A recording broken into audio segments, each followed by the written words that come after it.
आत्ता तुम्ही ते व्हिडिओ बघितला असं म्हटलं माझे, त्यामुळे मी थोडीशी नाराज झाले होते. तर मग मला एक गोष्ट आठवली, तर ते सांगावंसं वाटतं तुम्हाला. तर मला कसं वाटतं, तर ना मला बाळं खूप आवडतात.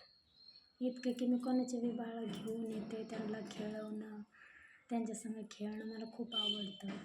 तर आहे ना, तर त्यांचे मम्मी पप्पा कधी कधी असं होतं की मी त्यांचे जास्त लाड केलं का ते म्हणते तुझं जो बाळ आहे. पण मी लाड करत राहते माझंच बाळावानी त्यांचं.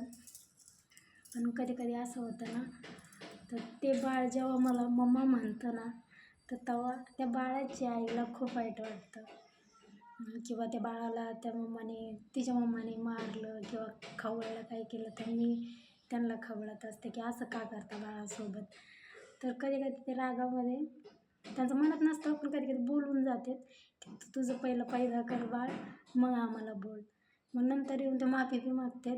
पण ते बोलणं माझ्या मनात असं होत होतं की माझ्यासाठी सहन होत नाही ते. तर मग मी थोडंसं लांब होऊन जाते बाळापासून.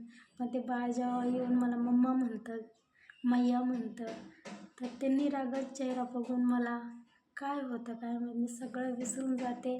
कोणी मला काही म्हणून काही करून मला काही फरक नाही पडत असं वाटतं. तर माझी आई म्हणायची लहानपणी की बाळांसोबत एवढं बी नको ॲक्टिव्ह राहावं, एवढं बी त्यांच्यात मन नको गुतू, खूप तरसशील, असं होतं तसं होतं. तर खरंच असं होत असतंय का की आपण दुसऱ्याच्या बाळामध्ये आपलं मन गुंतवलं, तर मग आपल्याला थोडंसं तरसावं लागतं बाळासाठी. ठीक आहे, बाय.